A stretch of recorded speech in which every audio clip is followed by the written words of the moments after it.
શું તમને ઉનાળામાં ઠંડુ ખાવાનું રોજ મન થાય છે? તો આ પરફેક્ટ રેસીપી છે. આ કુલ્ફી તમે રોજે ખાઈ શકશો. એકદમ હેલ્ધી છે. તમારા કિડ્સને બી તમે આપી શકશો અને બહુ જ ઇઝીલી તમે ઘરે જે ઇન્ગ્રીડિયન્ટ્સ અવેલેબલ હશે એમાંથી જ બનાવી શકશો. તો ચલો જોઈ લઈએ આ વિડીયો, જેથી કરીને તમે બી જાતે ઘરે બનાવી શકશો. એના માટે આપણે ફૂલ ફેટ 1/2 લીટર મેં અત્યારે મિલ્ક લઈ લીધું છે અને એમાં કેસર એડ કરી દીધું છે. એને આપણે ઉકાળવા માટે મૂકી દઈશું. અને એક સાઈડ આપણે એક બાઉલમાં 1.5 ટેબલસ્પૂન જેટલો કસ્ટર્ડ પાવડર લઈ લઈશું. મિલ્ક એડ કરી અને પ્રોપરલી મિક્સઅપ કરી દઈશું. લમ્સ ના રહે એ ખાસ ધ્યાન રાખવાનું રહેશે.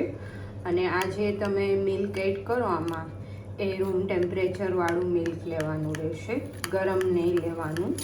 જો ગરમ લેશો તો લમ્સીસ પડી જશે.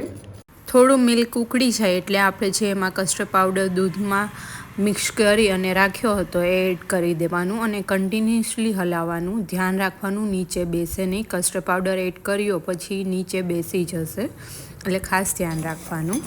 અને પછી પાછું આપણે હલાવી અને ઉકાળી લેવાનું. એકદમ ઘાટું થઈ જાય એટલે એમાં આપણે સુગર એડ કરી દેવાની. તમે મિશ્રી બી એડ કરી શકો. ટેસ્ટ પ્રમાણે આપણે સુગર અથવા તો મિશ્રી લઈ લઈશું. સુગર મેલ્ટ થઈ જાય અને થીક થઈ જાય એટલે ગેસ ઓફ કરી દઈશું અને રૂમ ટેમ્પરેચર પર આવવા દઈશું. રૂમ ટેમ્પરેચર પર આવે એટલે ફ્રીઝરમાં ફ્રીઝ થવા માટે મૂકી દઈશું. આવી રીતના ફ્રીઝ થઈ જાય એટલે એમાં અત્યારે મેં અંજીરની પેસ્ટ રેડી કરી હતી એ એડ કરી દઈશું અને કટ કરેલા ડ્રાયફ્રૂટ લઈ લીધા છે એ મિક્સર જારમાં જ એડ કરી દઈશું, જેથી કરીને પ્રોપર ગ્રાઇન્ડ થઈ જાય.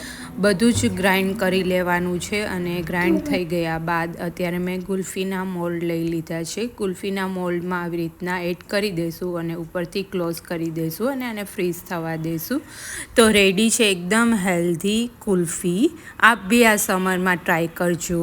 એકદમ ક્રીમી, બહાર જે રેડી મળે છે એ ટાઈપનું ટેક્સચર, પ્લસ કિડ્સને તમે રોજ આ કુલ્ફી આપી શકશો. અને હા, કમેન્ટ કરી અને જણાવજો તમને મારો વિડીયો કેવો લાગ્યો. ફરી મળીએ નવા વિડીયો સાથે. જય શ્રી કૃષ્ણ.